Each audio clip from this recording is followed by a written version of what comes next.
Hey, salut les amis, bienvenue sur la chaîne de NetEpic Palladium. NetEpic Palladium, le jeu pour faire de grandes batailles dans l'univers de 40K. Aujourd'hui, nouvelle interview. Je suis en compagnie de Mika et de Laurent de la chaîne Old Hammer. Salut les gars, comment allez-vous? Ça Salut, va, ça va. ça va? Eh bien, merci à vous d'être là. On va du coup présenter qui vous êtes et ce que vous faites sur votre chaîne. Même si, bon, entre nos airs grisonnants et le mot old dans votre nom de chaîne, on se doute que c'est pas pour parler du dernier jeu à la mode, mais plutôt parler de vieillerie, hein, parce C'est qu'on ça. parce qu'on est vieux. Je suis vieux. Euh, Ouais. Donc, déjà, merci beaucoup à vous d'être venu pour cette interview. Mais pas de quoi. Et puis, on va commencer tout de suite par, par vous demander qui vous êtes l'un et l'autre. Et surtout, oui, voilà, qui vous êtes, quel âge vous avez, quelle est votre couleur préférée, quel est votre clan orc préféré, puisque ce sont les orcs qui sont les meilleurs. Donc voilà, il n'y a pas d'autre discussion à avoir sur les armées. Et je sais pas, moi, voilà, enfin bref, ce genre de détails intéressants. Et après, on passera à votre aventure hobbyistique. D'accord. Ok. Et je te laisse commencer, Mika, si tu veux. Ouais, si tu veux. Écoute, Cédric, merci de ton invitation. Donc effectivement, c'est Laurent qui est à l'origine de la chaîne Oldhammer, French Hobby, la seule, à notre avis, la seule chaîne française de Oldhammer. Parce que non, on Ouais. en avait vu pas mal, des chaînes anglaises et un petit peu des américaines, je crois. Et puis c'est Laurent qui s'est dit, tiens, on va faire ça. L'idée, originelle, c'était j'avais eu l'idée de refaire une bataille, de filmer une bataille à la façon un petit peu d'un truc que j'avais vu sur YouTube justement, chez les Anglais, et j'avais trouvé ça super intéressant, et d'où la création de la chaîne, voilà. Et comme on disait tout à l'heure, on aborde le Oldhammer dans sa globalité, avec tout ce que ça peut toucher, que ce soit au niveau du fluff ou de la peinture ou des rapports bataille, etc. Pour me présenter, moi, j'ai presque 50 ans, à un an près, ouais, je crois. Je compte plus là. Et Bienvenue puis, dans le club, bienvenue dans le club. ah, ça me saoule. Et non, moi j'ai commencé le hobby, comme on dit, comme disent les jeunes, il y a plus de 30 ans, hein, c'était en 90, je crois, 91, quand j'étais encore au collège. On a commencé avec des copains, on jouait à Space Crusade et on a vite passé à Space Marine, donc les premiers épiques, et ça, on a joué pas mal de temps. Par la suite, j'ai attaqué Battle, puis 40K, et après je me suis arrêté, voilà, et j'ai repris un petit peu après le Covid, quoi, 30 ans plus tard, grosso modo. Ok, ça fait un Que dire?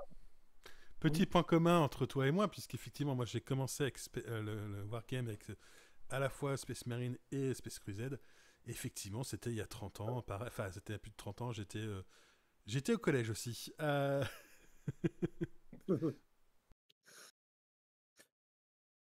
On va passer à moi. Alors, moi, c'est Laurent. J'ai pareil comme Mika, j'ai 49 ans.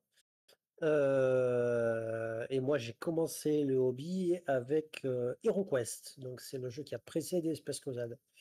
Et j'ai joué moi aussi à Space Crusade. Sauf que de Space Crusade, je suis passé direct sur 40K. J'ai Battle, j'ai pas trop joué à l'époque. Je m'y suis mis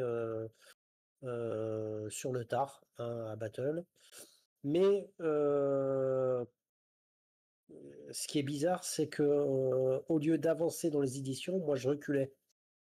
Donc j'ai commencé en V4, puis après je me suis dit, ah bah tiens, il y avait quoi avant? Ben, il y avait le V3. J'ai testé la V3. Ah, super, ouais, putain, la V3. Puis après, j'ai vu un peu la V2, la V1. 40K, pareil, j'ai commencé en V2. J'ai joué en V3 jusqu'en V5, je crois. La boîte Black Ridge, c'était laquelle la boîte, je sais plus. C'était la V5, je crois.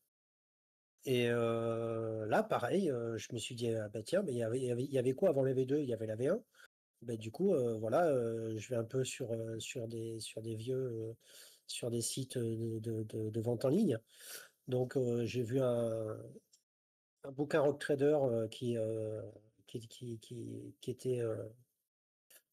était pas trop mauvais état et pas trop cher non plus.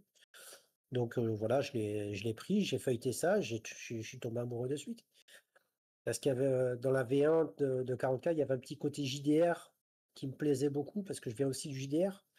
Donc, puis c'est ce côté un petit peu boîte à outils, hein, je dis souvent entre la V3, la V1 de 40K et la V3 de Battle qui, euh, qui me plaît en fait. Et la présence d'AMJ aussi, ça, ça, ça me parle de suite en fait, on va dire. Et donc voilà quoi. Donc après moi, je suis, ça m'empêche pas non plus de suivre un peu de loin quand même le fluff actuel. Donc avec la croisade, la croisade Indomitus de 40K avec la primarisation des Marines, tout ça. Donc plus ou moins je suis, mais parce que c'est ce genre d'univers qui m'a toujours plu. Et voilà. J'ai joué à Space Marine aussi. J'ai joué à Titan Légion après.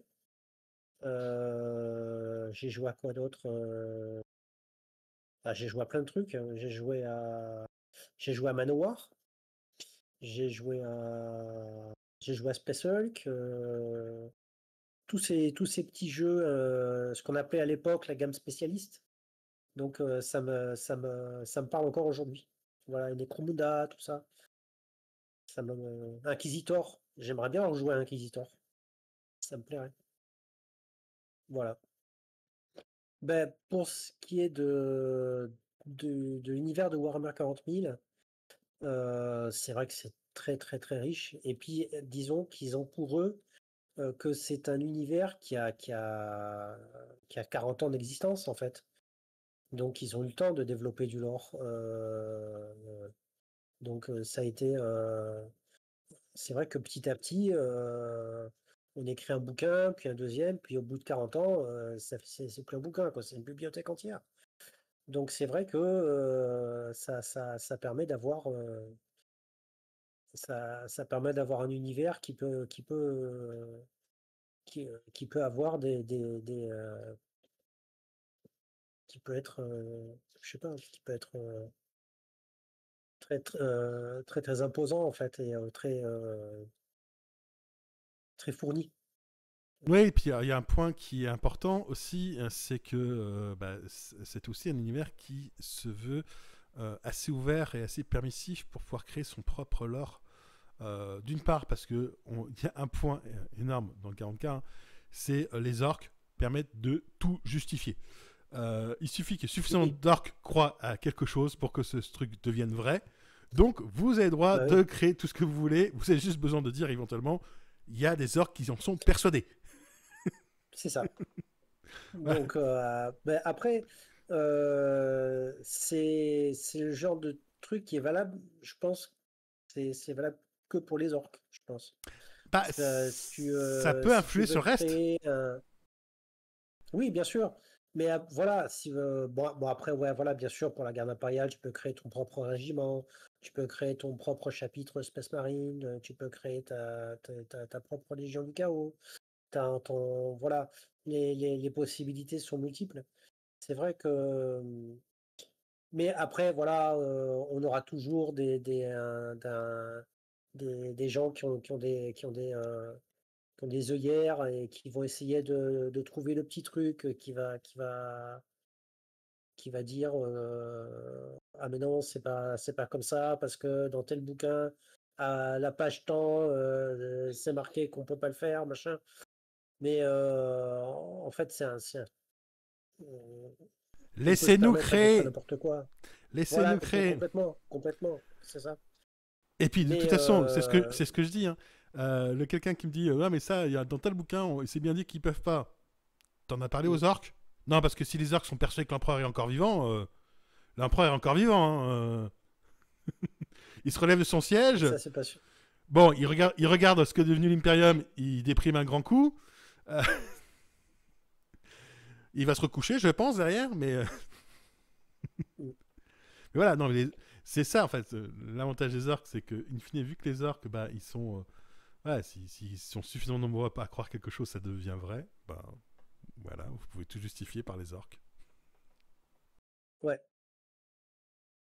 Mais voilà. Et donc toi, t'as commencé, ouais, t'as joué qu'à Space Marine, sinon? Alors, j'ai essentiellement joué à Space Marine, oui. Plus pour une question à la fois de budget et d'adversaire.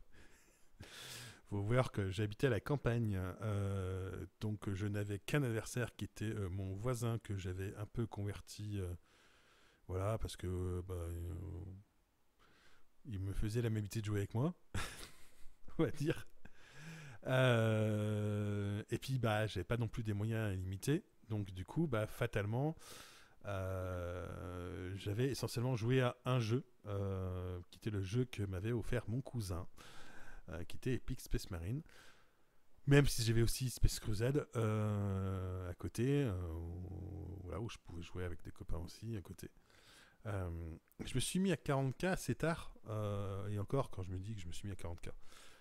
Disons que je fais peut-être une partie par an maximum de 40K, même si j'ai toujours pas fait de partie de V10, pour tout vous dire.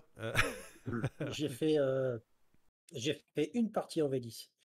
Ah, C'était, même pas en moi. fait, ils avaient fait, c'était une bande de collègues. Ils organisaient en fait une immense partie, comment ça s'appelle, un apocalypse en fait. Et il y a un des joueurs qui s'était désisté, donc ils m'ont demandé, ouais, t'as pas une armée, est-ce que ça te dérange de faire un remplacement comme ça au pied levé? Donc j'ai dit ouais, pourquoi pas. Et donc ben voilà, j'ai fait ma première partie en V10 en apocalypse. Voilà, c'était Ah, direct, comme ça. direct à froid, comme ça, voilà, c'était. Voilà. Ah, mais effectivement, alors en plus, moi, au départ, quand j'étais jeune, j'étais plutôt jeu de rôle que Wargame. Ouais, moi aussi, Ça pareil. s'est inversé par la Mm. suite. Mais ça s'est inversé il y a une dizaine d'années, en fait. Mais du coup, effectivement, et en jeu de rôle, j'avais plus de joueurs avec moi. Donc, effectivement, au départ, j'étais plus sur du jeu de rôle, d'autant plus que, bah, pour le coup, bah, je jouais à 2-3 jeux de rôle et ça, enfin, surtout à Cyberpunk, et ça coûtait, bah, une fois que tu avais acheté les suppléments, ça coûtait plus grand chose. Au final, ça te coûtait beaucoup moins cher. Mm. Mais du coup, oui, voilà, c'était. C'est aussi pour ça, effectivement, que j'ai pas fait beaucoup de Wargame, et d'autant plus que quand je suis devenu, on va dire, quand j'ai eu. En 1987, quand j'avais 21 ans, quand j'ai commencé à pouvoir me dire que peut-être que je pourrais rencontrer, enfin que je commençais à rencontrer d'autres wargamers parce que j'étais à la fac et que là je me pourrais me dire ah, peut-être que je vais pouvoir faire des parties. Là ils sortent Epic 40K, qui a été pour moi, comme beaucoup de joueurs à l'époque, une déception en termes de système de jeu, même si maintenant je relativise beaucoup. Je reviens beaucoup dessus en fait. Mais à Mais, l'époque, et puis 40K, moi, ce que j'aimais bien, en fait, enfin, il y a un truc qui me choquait un peu avec Space Marine, c'était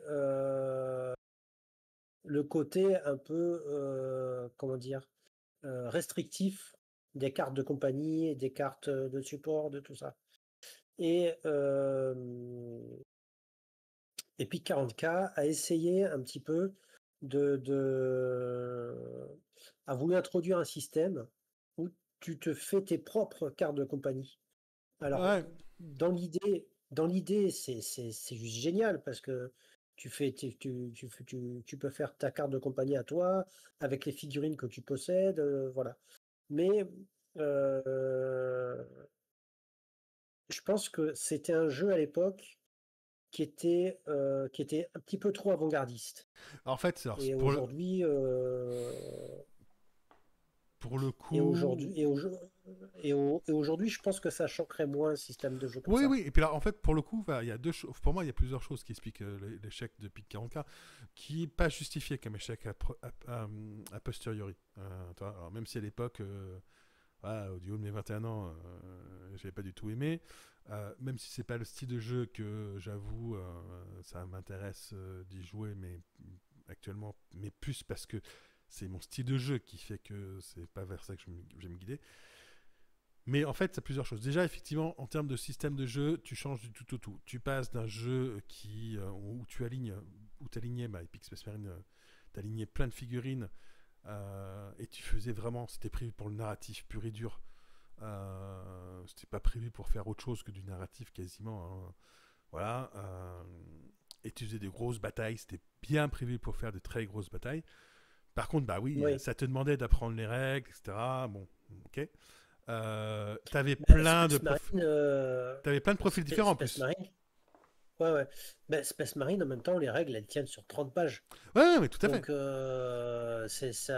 c'était vraiment idéal pour jouer des grosses parties parce Hmm. que t'étais pas constamment le nez plongé dans le bouquin de règles. Oui, tout à fait. Moi, je vois là avec Mika, on avait testé à un moment The Old World. C'est plein de règles spéciales de partout. T'es constamment le nez dans le bouquin, tu prends plus aucun plaisir, quoi. Donc, ça t'oblige en fait à jouer en petit format, en 1000-1500 points, alors que tu peux avoir des systèmes de jeu qui sont beaucoup plus simples. Comme Saga, par exemple, moi j'ai fait, j'ai fait pas mal de parties de Saga. D'abord en historique, puis après avec l'âge de la magie, ça a été, j'ai vraiment kiffé Saga. Parce que c'était vraiment un système de jeu qui était très simple, innovant, et où tu passais pas ta vie à consulter les bouquins de règles. Voilà. Donc, tu passais voilà, un bon moment avec ton pote à, euh, à jouer un jeu simple et divertissant et peut-être aussi, peut-être pas forcément plus réaliste qu'un autre, mais le côté divertissant, pour moi, c'est ce qui importe le plus, en fait. Enfin, Voilà. en même temps, Parce que, le côté réaliste, il y a des orques, des elfes et des démons. Donc, non, mais je parle pas de ce côté réaliste-là. oui, mais bon. Je parle du côté réaliste, par exemple. Je te prends par exemple en V3, par exemple. À Warhammer Battle V3, il y a des, comment dire, il y a des manœuvres que certaines races ne savent pas faire. Par exemple, une roue arrière, un orc ne saura pas faire. Et le réalisme, il est là, en fait. Oui, oui, non, je Parce vois ce que tu que, veux dire. Hein. voilà, il a. Et donc, c'est le genre de truc que tu peux. Qui a disparu après, en fait. Il y a à 40K V1, Rock Trader, il y a, il y a un niveau technologique pour chaque arme. En fait, il faut avoir une intelligence supérieure ou égale au niveau technologique de l'arme pour pouvoir l'utiliser.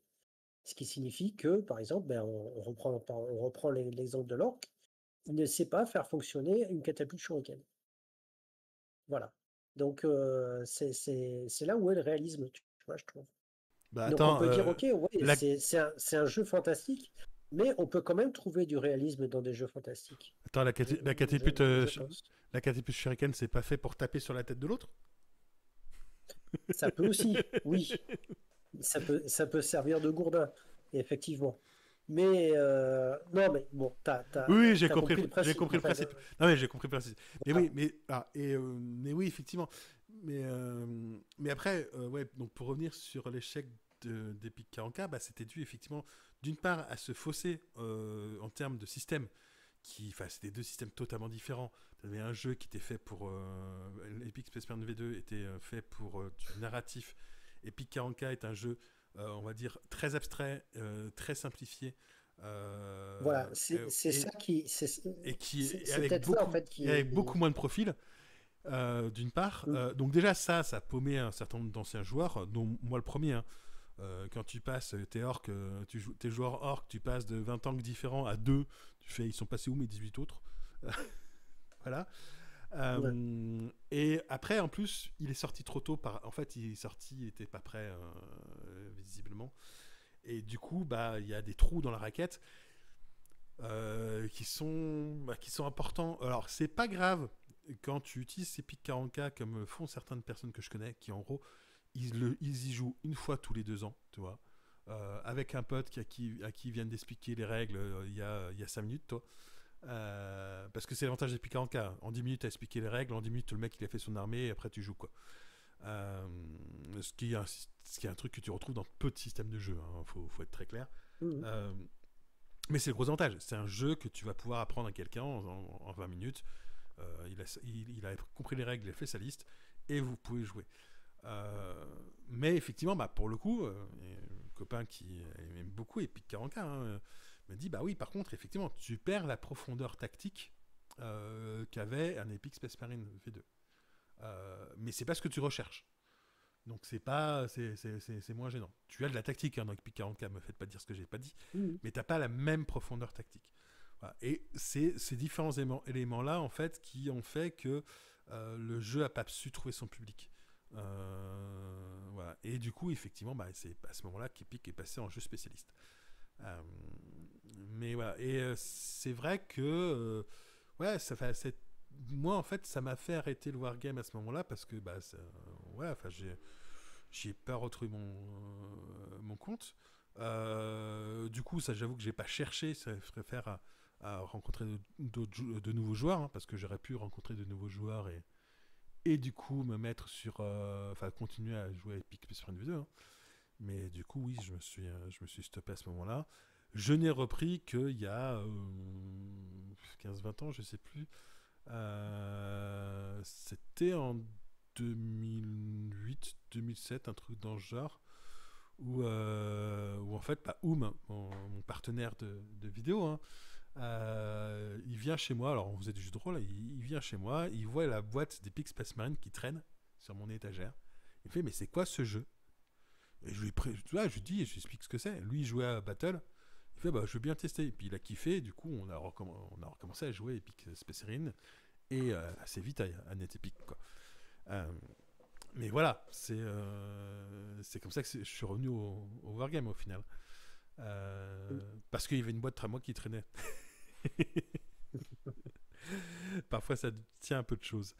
Mais oui, et puis en plus, oui, comme je disais, j'étais au départ beaucoup plus axé jeu de rôle, même si ben, les hasards de la vie font que les personnes avec qui je jouais ces derniers temps sont moins disponibles. Moi-même, je suis moins parce que ben, je me concentre plus sur le wargame. Donc, je fais beaucoup moins de jeux de rôle. Mais voilà. Mm. Voilà un petit peu pour mon propre parcours. Mais oui, j'ai commencé effectivement par Epic Space Marine V2. Et je suis mis à 40K en fin de V7. Voilà, et en faisant 2-3 parties de temps en temps. Mais pour le coup, alors, ce qui est très drôle, c'est qu'Epic 40K pour moi, enfin, pas Epic 40K, pardon, pour moi, c'est le jeu auquel je veux jouer de façon très occasionnelle. Donc il faut que je trouve, j'ai pas trop de problème là-dessus dans mon assaut, quelqu'un qui accepte de jouer avec moi sans jouer de façon compétitive, tu vois, en jouant en mode, ok, d'accord. C'est quoi ta liste? Bon alors, qu'est-ce que je vais pouvoir sortir que tu peux battre potentiellement et que moi d'habitude je sors pas parce que bah, c'est pas très compétitif. Tu vois, ils se font plaisir du coup les mecs en face. Ils vont sortir des trucs qu'ils sortent pas Mm. habituellement parce que bah, c'est Mais pas dans le méta. Ils s'en foutent parce que de toute façon, je suis pas là pour gagner, il est pas là pour gagner, on est juste là pour s'amuser un petit peu, quoi. c'est un des défauts qu'on peut retrouver dans les versions actuelles en V9, V10 de 40K. C'est ce côté un peu méta. Et je trouve que on a un peu perdu de ce côté un peu, comment dire, narratif qu'on avait à l'époque. Même en V2, déjà, je me rappelle avec les cartes de mission, déjà, ça donnait un peu comment dire, une trame un peu à la partie, une sorte de début de scénario. Même si les missions étaient, les cartes de mission, c'était vraiment des cartes de mission standards, pas toujours comment dire, très inventives. Mais après, personne pouvait t'empêcher de créer les tiennes, tes propres cartes de mission. Il y avait aussi un système de cartes de stratégie aussi pour mettre un petit peu de piment à ta partie. Donc aujourd'hui, il y a les stratagèmes aussi, je crois. Donc ça remplace un petit peu les cartes de stratégie. Mais ça permet d'avoir une histoire à raconter. Et c'est peut-être ça, en fait, le- la chose principale, moi, que je recherche, justement, dans une partie 40K. Ouais, alors je pense que c'est surtout aussi un prisme. C'est un truc, parce que la plupart des principales chaînes YouTube parlent de compétitif, hein, tournent des rapports de bataille compétitifs. Bon, évidemment, si on oublie Planet Wargame qui, lui, va carrément s'amuser à se dire hé les gars, si on faisait 40 000 points de garde tactique contre 40 000 points de tyrannide, on peint tous ça dans la même couleur, on se fait une grosse bataille tous ensemble. Et ce type est assez fou pour l'avoir réussi. Mais il y a un truc, moi, que je voulais dire tout à l'heure quand on parlait de la richesse de l'univers de 40K, puisqu'on est là-dedans. Euh, Au-delà du fluff de ce qui est écrit, qui m'a toujours passionné et sidéré, c'est la qualité des illustrations de l'époque. Bon, je ne pourrais pas te citer les auteurs que j'adore, mais enfin, j'ouvre un vieux White Dwarf de l'époque, j'adore quoi. Les illustrations que tu trouves dans les livres de règles de Space Marine, euh, dans la V2, je crois que c'est un type qui avait dessiné, c'est Adrian Smith, Laurent. Euh, c'est Adrian Smith qui avait dessiné l'empereur, une Ah espèce oui, c'est magnifique ça. Tu vois, et moi, ouais, c'est le genre de truc qui me faisait vraiment kiffer ce côté enfin, héros. mm. Ouais, je vois ce que tu veux dire, effectivement. Moi, c'est John Blanche, moi, qui me passionne vraiment. J'ai vraiment kiffé son travail, vraiment. Et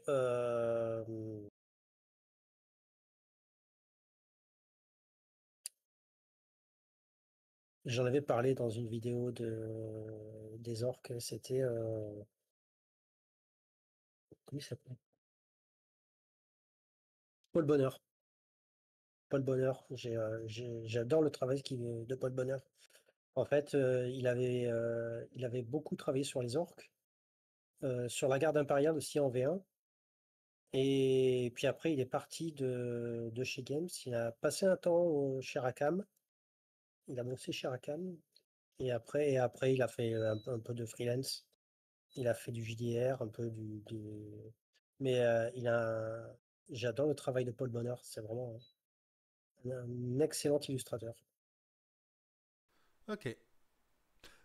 Ouais. Et donc, comme je disais, si on omet effectivement Planet Wargame et quelques chaînes qui vont se concentrer sur le natif, c'est vrai que la plupart des chaînes YouTube sont sur du compétitif ou semi-compétitif.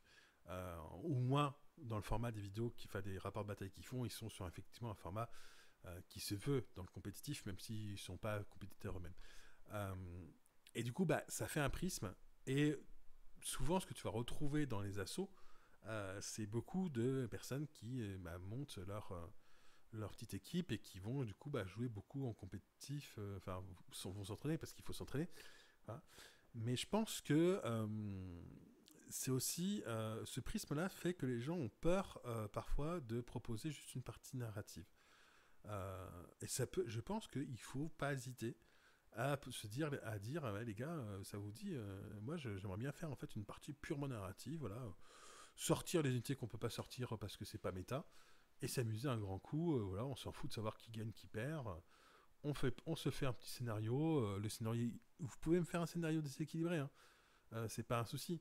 Nous on a un scénario qui s'appelle le dernier carré, il porte bien ce nom, hein. T'as des Space Marines entourés de Tyranides qui reviennent tour après tour. L'objectif des Space Marines, c'est pas de gagner, c'est de survivre un certain nombre de tours. Voilà.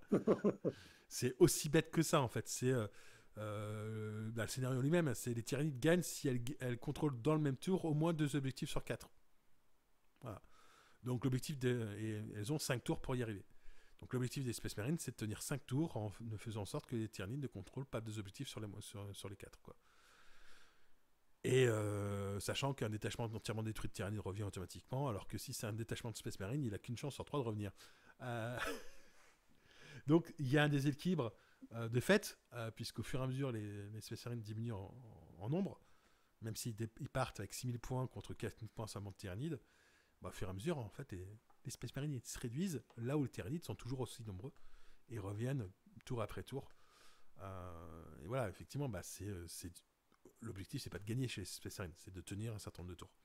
Et ça, je pense que c'est le genre de scénario qu'il faut pas hésiter à proposer, à se dire tiens, on va faire tel truc, moi ça me plaît, j'ai envie de faire le scénario du type il faut aller récupérer le corps du capitaine machin parce que écoute il est pas tout à fait mort, on va le mettre dans un Dreadnought, pauvre gars, laissez-le mourir. Mais voilà, ça peut être ça, ou alors il faut à tout prix qu'on récupère des renseignements dans tel bâtiment, ouais, etc. Et ça peut donner des scénarios intéressants parce que justement, ton objectif va pas être de forcément marquer des points classiquement, mais de remplir un tel ou tel rôle, et donc tu vas pouvoir t'amuser à sortir les troupes que tu as envie de sortir, quoi. Moi, ce que ma vision, moi, d'une bonne partie, c'est une partie dont dont tu vas te souvenir longtemps, en fait. Moi, c'est le côté mémorable, en fait, de la partie. Moi, je me rappelle d'une partie que j'ai fait avec Mika et un autre collègue, où je leur avais créé un scénario de Rock Trader. Et en fait, Mika jouait une sorte de détective privé, en fait. Donc, je l'avais créé, c'est Carac Exprès, qui avait un copain à lui dans la police. Ils avaient investi une sorte de sous d'entrepôt, en fait, dans un sous-monde, en fait, dans une ruche, pour aller chercher le fils du gouverneur, parce qu'en fait, il avait eu une opportunité de se barrer de chez lui, de fuguer et d'aller rejoindre un gang. Et en fait, le scénario, c'était pour le détective retrouver le fils du gouverneur, mais en même temps, le fils devait s'échapper. Mais en fait, c'était plein de rebondissements. Et moi, j'en garde un excellent souvenir. Toi, Mika, je sais pas si t'en gardes un Ouais, excellent je m'en souvenir de cette rappelle. partie. C'était bon, après il y avait quelques petits soucis avec les règles parce que c'était de la V1 et que malheureusement tu étais là puisque tu faisais le MJ. Mais ouais, on s'était bien amusé, ouais. Ouais. Ben, c'est typiquement le genre de scénario que tu peux faire en V1, tu vois. C'est, je pense qu'aujourd'hui, on aurait plus de mal à faire un, un scénario de ce genre, plus basé sur l'escarmouche, peut-être. Parce que ok, les règles étaient plus touffues à l'époque, mais justement, le fait que les règles soient plus touffues à l'époque, ça te permettait de jouer en plus petit format. Ouais, Moi, je prends beaucoup de plaisir à jouer en 10 000, 20 000 points de Marines ou quoi, à Epic. Euh, mais je prends tout autant de plaisir à jouer en escarmouche en tout petit format parce que justement, ça peut te permettre d'introduire plus de règles et en fait le côté escarmouche en fait va un petit peu contrebalancer la lourdeur des règles, je pense. oui, je vois ce que tu veux dire, effectivement, c'est l'intérêt de l'escarmouche, effectivement, tout à fait.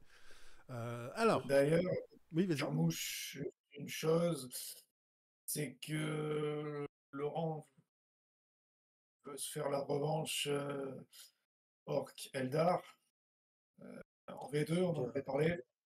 Donc je ça le va fais, être un truc Carmouche avec Harlequin, mission de. Comment t'appelles ça, Laurent? Une mission de. bah, en fait, faut remettre les choses dans leur contexte. En fait, on a fait un premier aborteur bataille V2 et je jouais. Donc, c'était la troisième ou la quatrième vidéo, je crois, de la chaîne.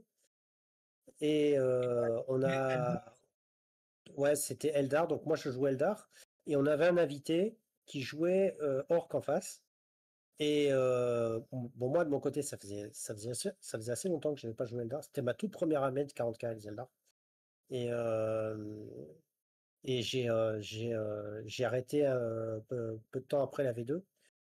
Et j'ai pas réussi en fait à jouer comme je jouais avant. Et du coup, je me suis pris mais un cul Une monumental, pile. une pile monumentale avec mes Eldar. Donc les orques ont réussi leur objectif. Et moi, du coup, j'ai pas réussi à remplir le mien. Et on a en fait décidé à la fin de la partie que le prophète Eldar s'était fait capturer par les orques. Et donc il y aura une suite à ce rapport de bataille en V1. Enfin, je sais pas, après c'est Mika qui va.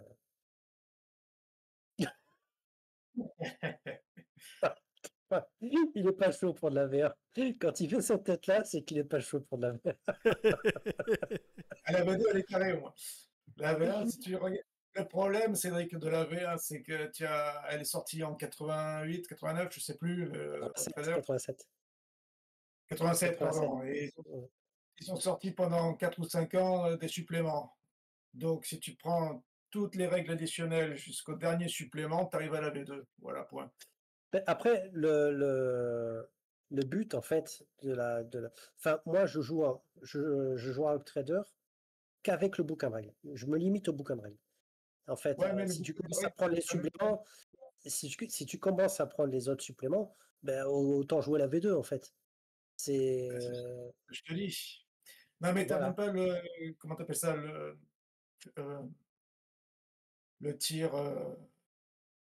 Comment tu appelles ça? Bon, qui apparaît dans un des derniers suppléments. L'état Le d'alerte. watch. Comment tu dis? Oui, ouais, l'état d'alerte. Les pas d'alerte, voilà. Voilà. Ça, c'était un truc quand même qui est sympa comme règle, dont on ne se Oui, sert pas c'était beaucoup. sympa, ouais. C'était... Les pas d'alerte.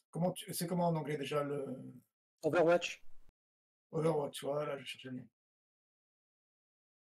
Ouais, Voilà. ouais, donc bah, écoutez, on attend cette vidéo avec impatience. Justement, en parlant de Bah vidéo, ouais. parce qu'on a quand même pas mal parlé de vous et d'autres choses, maintenant parlons un petit peu de la chaîne Old Hammer. Donc, bah, Mika, on avait Alors, déjà... c'est Oldhammer French Hobby, hein. C'est pas Ouais, Oldhammer. Old Hammer French Hobby. Ok, pardon. Voilà. Donc, parlons un petit peu de cette chaîne. Donc, Mika l'a présenté un petit peu au départ, mais j'aimerais que bah, vous puissiez détailler un petit peu bah, quel est votre objectif avec cette chaîne. Présentez vos différents formats, quels sont les jeux auxquels vous allez jouer dessus, Bref, allez-y, faites-vous plaisir. Vous avez un tunnel pour ça et vous avez 2 heures. Non, pardon, pas forcément 2 heures. Ben écoute, moi, c'est faire des millions de vues, gagner des millions de dollars et finir au Panama, quoi. Donc, Tu t'es trompé. J'arrête tout de suite. Tu t'es trompé de créneau. Tu t'es carrément trompé de créneau. ouais, ça va pas. Aux Bahamas, non, c'est pas possible. Non, c'est pas possible, je te garantis. Non, Ça marche pas. non, moi, en fait, moi, il y a le côté transmission, moi, en fait, qui m'intéresse, en fait, dans cette chaîne. La transmission aux jeunes générations, comment on jouait avant, comment ça se passait, comment on avait, à quel jeu on jouait. euh, euh, Là, on en parlait tout à l'heure. À l'époque, on parlait pas encore de méta. On parlait de background, on parlait de fluff, on parlait de scénario, voilà. Et c'est vrai que c'est quelque chose qui se perd un petit peu aujourd'hui. Et je pense que c'est une bonne chose en fait de transmettre un petit peu cette idée de jeu un petit peu à l'ancienne en fait, entre guillemets. Euh, je sais pas ce que t'en penses toi, Mika. Oui, effectivement, parce que de toute façon, on va pas aller au-delà de la des V2 pour 40K et les 4V5 pour Battle. On avait dans l'idée aussi, ça c'est Laurent qui l'a suggéré, moi chez les figurines, lui aussi, c'est de faire une partie de Manowar, au moins, pour faire découvrir le jeu, parce que je crois qu'aujourd'hui, on n'en entend plus trop parler, il me semble. Mais Euh, il y a eu un spin-off, il me semblait, qui s'appelait Dreadfleet. Et ah, peut-être. ouais. Et mais ça a pas duré longtemps. Ça a pas marché. Ça a pas duré longtemps. Ouais, ça a pas trop marché. Je sais pas. Mais ouais, clairement, ouais. Un Manowar, ouais, pourquoi pas, ouais. Ouais. Toi, tu me Mais peignes mes figurines. oui, J'ai la... d'accord. Ouais, ouais, ouais, d'accord, ouais. Je vais te slap choper ça comme un Ouais. malpropre. Mais bon, ça va être. Ouais, non, et puis sinon, puisque tu nous parles des buts ouais, de cette chaîne, en fait, personnellement, je ne sais pas encore où on va, mais au fur et à mesure qu'on a qu'on agrège des abonnés, finalement, on peut un peu avoir de la liberté et peut-être, je sais pas, sortir un petit peu des nouveaux trucs. Ou là, par exemple, l'autre fois, j'avais donné, c'est moi qui avais eu l'idée, mais c'est Laurent qui l'a fait, de donner un petit cours de peinture facile de speed painting. Un petit tuto peinture, ouais. Ouais, ça c'est pas Mm. mal, je trouve. J'essaierai aussi, tu vois, par exemple, là, je me suis commandé des figurines chez Mirliton. J'espère les recevoir. Je ferai un unboxing, comme on dit aujourd'hui, pour remontrer justement Mirliton. Je sais pas si tu connais, Cédric, c'est une boîte qui a repris les moules de chez Grenadier. Donc théoriquement, c'est les figurines Grenadier. Et je vous montrerai un petit peu ça, tu vois, comment c'est déjà une figurine en métal. Aujourd'hui, on ne sait plus trop ce que c'est. Moi, j'ai Ouais, que ça quasiment. c'est vrai. Voilà, donc ce genre de choses. Puis après, je sais pas comment va évoluer la chaîne. C'est Laurent aussi qui va en décider. Ah ben après, ben on est deux décisionnaires en même temps, hein. On n'est pas de. Et Je suis le pas. rythme est difficile à tenir, hein. Au début, c'est vrai que Laurent, il voulait faire une vidéo par semaine. Bon, on s'est vite rendu compte que c'est pas si facile. Non, je confirme. Non, Euh, ça me fait pas peur. Ça me fait pas peur. Après, il faut que ça reste. Je suis quelqu'un qui dort très peu. Pareil, on a cet avantage. Effectivement, ça aide. La vidéo qui est sortie au moment où on enregistre, hein, donc qui est le Tactica du Mechanicum pour Légion Imperialis, qui devait sortir le jeudi, qui est sorti le vendredi parce que j'étais pas prêt. Je l'ai quasiment monté la nuit du jeudi au vendredi. Et j'ai fini à 1h du matin, quoi. Donc, Ouais. Non, mais après, moi, je peux très bien. Ça me fait pas peur, en fait, de filmer un vendredi soir, de monter le week-end et de, de poster le dimanche soir sur YouTube. Même si je sais que j'ai beaucoup plus de boulot de montage que Cédric. Mais quand même, bon, ça. Et puis, je prends du plaisir là-dedans. Tant que je prends du plaisir, après, voilà, je peux rester jusqu'à 2h, 3h du matin à faire ça. Moi, ça me fait pas peur. Voilà. ouais, ok, d'accord. C'est bien. Et donc rapport de bataille, unboxing, tuto peinture. Vous avez fait aussi Ouais. du lore. Feuilletage aussi, ça. Feuilletage. Ouais, feuilletage de Donc, Waldorf. ouais, le feuilletage de White Dwarf, ouais, pourquoi pas, ouais. On pourra faire ça un jour. Mais là, j'avais fait un feuilletage sur le bouquin de règles de la V3 et le fameux Slave to Darkness, le premier Reign of Chaos. Voilà, Mm. celui-là, ça a été, c'est l'un des monuments de Games Workshop, le Slave to Darkness.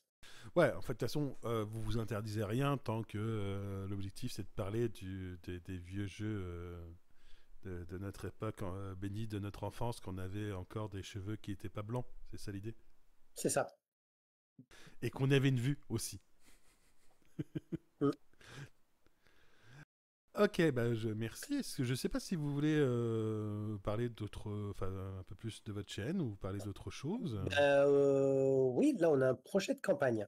Ah, Alors intéressant. ça, c'est quelque chose qu'on ne voit pas beaucoup sur YouTube. Enfin, moi, personnellement, j'ai un projet de campagne. Euh, un projet de campagne champion du chaos, donc avec les règles de Slave to Darkness et de The Last of the Damned. Donc, c'était les deux bouquins du chaos de la V3 de Warhammer Battle. Et en fait, dedans, il y avait des règles qui permettaient de créer un champion du chaos et de le voir progresser au fil des parties. Et en fait, il y a deux issues possibles, soit finir en enfant du chaos complètement lobotomisé et voilà, et complètement difforme, ou alors avoir l'honneur suprême, l'honneur suprême de finir en prince démon. Et donc ça, on a fait déjà une première partie sur la chaîne. Et là, je vais bientôt faire une deuxième partie. Et la campagne suivra son cours. Donc, ce sera le fameux Emmerich, en fait, qui va progresser de scénario en scénario. Et en fait, il y a un petit côté un petit peu aussi interactif où j'invite en fait les, Des le spectateurs. public. Voilà, j'invite le spectateur à donner des idées pour le scénario prochain en commentaire de la vidéo. Et donc, et moi derrière, je vais pouvoir concocter mon scénario en fonction des idées que m'auront donné les spectateurs. Très intéressant, très intéressant. Effectivement, c'est pas un truc qu'on voit souvent. Malheureusement, les campagnes, en campagne, là, je pense à Planet Wargame, qui effectivement fait des rapports de bataille qui s'inscrivent dans une mini-campagne, 4 scénars, je crois, à chaque fois. 4-5 scénars à chaque fois, la dernière qui s'est passée. Nous aussi, d'un certain côté, on fait tous nos rapports de bataille maintenant sur notre épique dans notre propre segmentum. Et on fait ça par arc de 4 rapports de bataille aussi à chaque fois. Donc à chaque fois centré sur une faction. Donc là, on est en train de finir le premier arc. Il faut que je termine de monter le dernier rapport. Enfin, il faut surtout que je m'y mette. le dernier rapport de bataille de l'arc du maréchal Grimger, où on va avoir plein de titans affronter plein de gargantes. Parce que c'est vraiment ça, hein, je crois que tu as 12 000 points de chaque côté, et c'est quasiment, enfin, c'est des gargantes, c'est que des gargantes d'un côté, et des titans et des prétoriens, type Capitaine Imperius, Léviathan, Ordinatus de l'autre. Voilà, histoire de se fendre la gueule en sortant les grosses pièces. Et puis après, bon, on passera sur un arc centré sur les Eldar. Et en fait, à chaque fois, voilà, et puis tous les ans, on réfléchira avec sur l'évolution du segmentum, comment ça évolue en fonction de nos parties. Voilà. Donc, mais c'est vrai que c'est intéressant, je trouve qu'effectivement d'avoir un petit lien comme ça. Moi qui adore les parties narratives, et bah, effectivement, c'est ce qui me plaît. Donc je vais suivre avec attention cette campagne que vous allez proposer. Voilà. Et j'invite les spectateurs à faire de même. Évidemment, suivez cette campagne.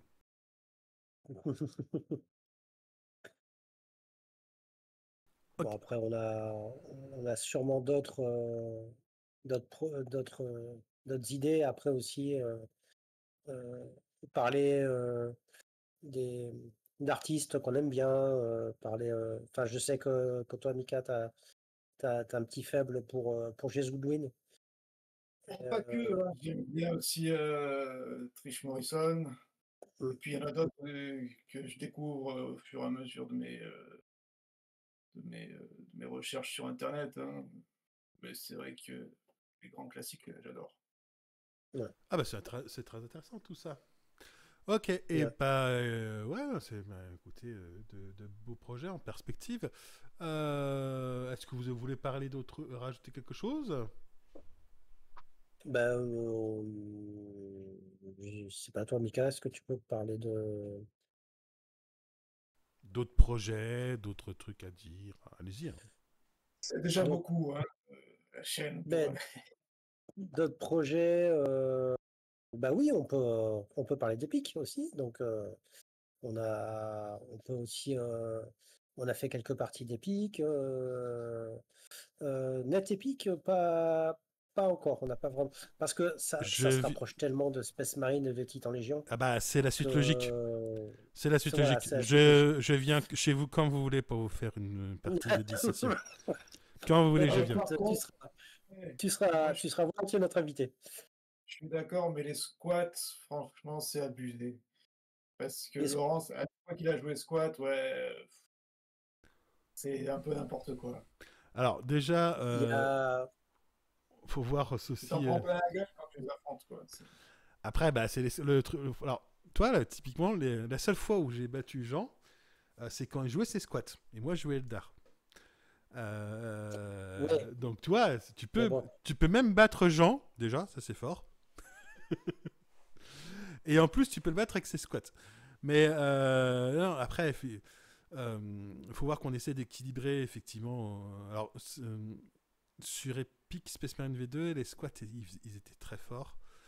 Sur NetEpic, on les a calmés un petit peu quand même. Ne serait-ce que parce qu'on a réduit un truc qui faisait un truc en sorte que les squats étaient quand même très très chauds à choper à Epic Space Marine, et même sur les versions précédentes de NetEpic, qui faisait que tu ne brisais une formation, une compagnie squat que quand tu avais. Il fallait, pour briser une formation squat, il fallait que tu détruises les trois quarts de la formation, grosso modo, il fallait 2 tiers, les trois quarts. Or, sur une compagnie, il suffisait que tu mettais un petit détachement à l'abri et tu ne pouvais jamais la briser. Ce qui posait beaucoup de problèmes en termes d'équilibre de jeu. Ça, on l'a revu, hein, nous, de notre côté. Donc, c'est maintenant, tu les brises comme tout le monde. Il suffit de tuer la moitié. Et ça remet déjà les squats sur un pied d'égalité. L'air de rien, c'est pas mal. Et puis, les différents scénarios font que, suivant le scénario, tu vas privilégier telle ou telle façon de jouer. Et voilà, donc... mais oui, on peut se caler ça un jour. c'est vrai que pour breaker les squats, il Ouais, C'est un... c'était le problème Faut se de. lever tôt. Ouais, bah c'était le problème Voilà, ouais. d'Epic Space Marine et même des versions NetEpic pré. Enfin, jusqu'à la V2 de Palladium, en fait. C'est sur la V2 de Palladium qu'on a corrigé ça. Parce qu'on s'est rendu compte qu'effectivement, bah, c'était un problème. Euh, Dès que tu as un joueur squad qui savait bien jouer, tu ne brisais jamais ses Après, formations. les squats, ils ont pas que des avantages aussi. Ah non, bien sûr. Ils ont des petits défauts aussi. Ah, non, mais Ils n'ont pas de titan, déjà. Les ah, squats n'ont pas de titan. Ça, ils ont. quand t'as du titan, quand t'as du titan en face, ils ont du mal, hein, les squats, hein, aussi. Alors, tu as Donc, comme. T'as quand même entre le Colossus et le Cyclope. oui, T'as de ouais, quoi, le cyclope, t'as de quoi te faire Colossus, ouais, plaisir. c'est sûr. T'as de quoi te faire Oui, bien plaisir. sûr. Ouais, Mais c'est ça, le truc complètement. qui est abusé avec les squats, c'est que dans tous les jeux de Games Workshop, ils se déplacent plus lentement que les autres, sauf dans Epic. Ils se déplacent de 10 centimètres aussi, Ouais, mais comme les autres après. squats. Après, ça, c'est moins gênant, honnêtement. C'est pas le truc qui est le plus gênant. Parce que, in fine. Mais c'est pas. T'as tellement de façons d'avancer vite à Epic que au final, toi, le mouvement de base de l'infanterie, c'est pas ce qui est Ouais, plus c'est vrai. mais ouais, mais c'était surtout, Regarde, c'était surtout la façon de les les Eldar, briser. Hein. les Eldar et les elfes, ils vont plus vite que les autres, sauf à Epic aussi.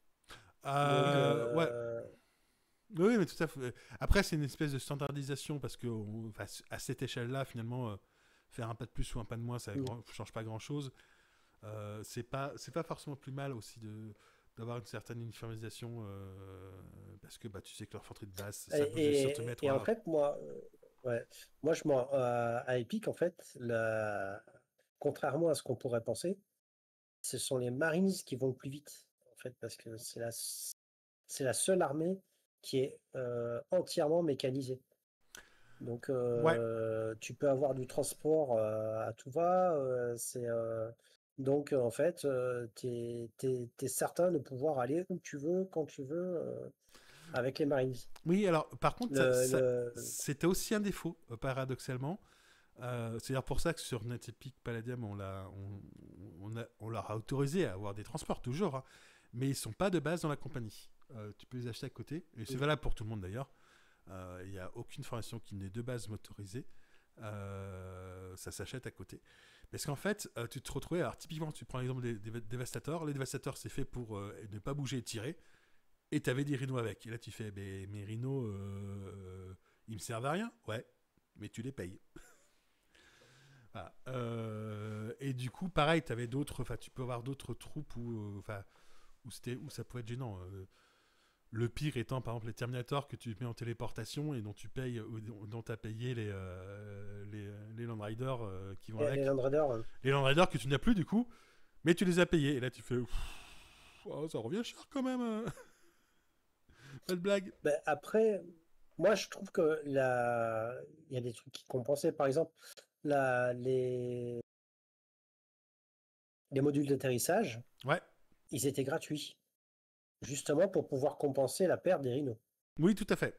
Non, mais je suis d'accord. Après, voilà, Voilà. c'est toujours une question d'équilibrage, mais Le Thunderhawk, il coûtait que 50 points. C'est bradé 50 points pour un transport comme le Thunderhawk.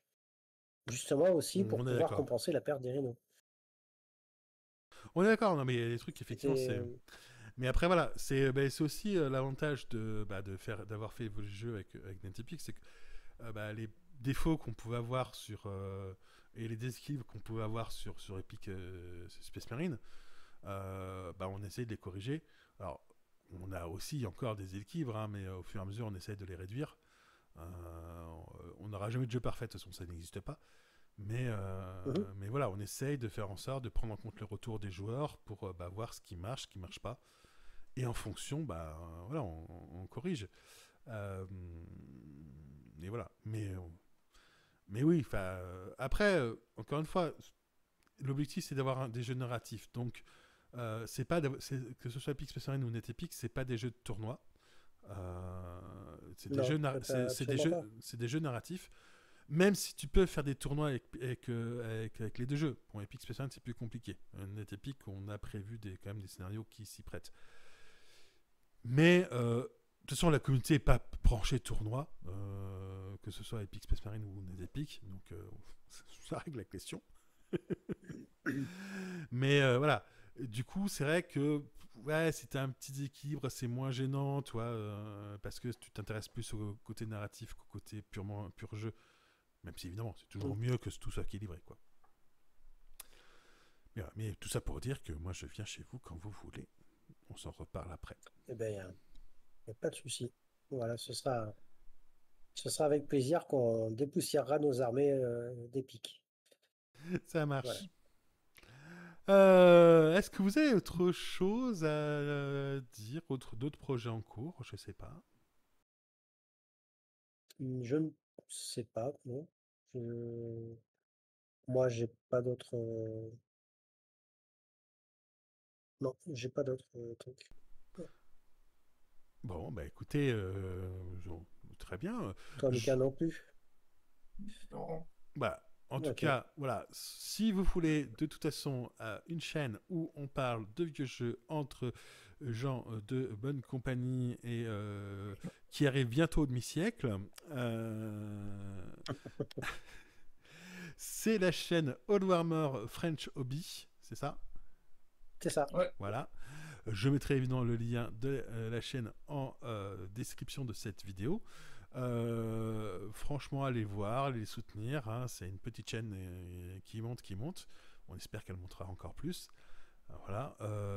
C'est fait avec amour et passion. Donc c'est toujours vrai. ça. Ouais. Voilà, donc n'hésitez vraiment pas à aller voir le principe. L'objectif, c'est de changer un petit peu de ce qu'on voit habituellement. Effectivement, voilà, on est sur des vieux jeux. Les trucs que les moins de 40 ans n'ont pas pu connaître. Voilà, donc n'hésitez vraiment pas à aller mater la chaîne. En tout cas, moi, je vous remercie de votre participation à cette interview et de ce que vous faites sur votre chaîne. Allez, pas de problème. Voilà. Un petit mot pour la fin? Eh bien, un petit mot pour la fin. J'ai pas de. Ouais, continuer à jouer, continuer à peindre, que ce soit en nouvelle édition ou en ancienne. Voilà. Et puis, n'hésitez pas à venir voir comment on jouait, nous, à l'époque, dans les années 90, 80, 90. Et puis, on vous montrera un petit peu comment ça se passait en V1, en V2 de la 40K, en V3, en V4, en V5 de Warhammer Battle. Et puis, ce qu'on appelait aussi la gamme spécialiste à l'époque. Donc, donc tout ce qui est Space Marine, Titan Légion, Necromunda, peut-être, qu'on se fera une partie ou deux de Necromunda. De Manowar aussi, puisqu'on a prévu du Manowar. Et puis voilà, donc, et puis surtout du narratif. Du narratif, c'est très important pour nous aussi, le narratif. Des campagnes.